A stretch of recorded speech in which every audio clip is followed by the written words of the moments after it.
Hi, my name is Kelley Aldridge and I'm going to be showing you how to work Stumpwork petals today. I'm going to tell you a little bit about myself first.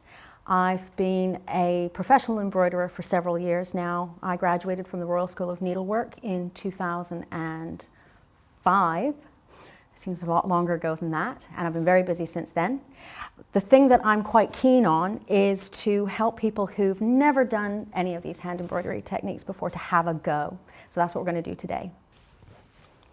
What I have in front of me is what I refer to as a hands-free wireless ring frame in this Bluetooth age, and it allows you to use both your hands.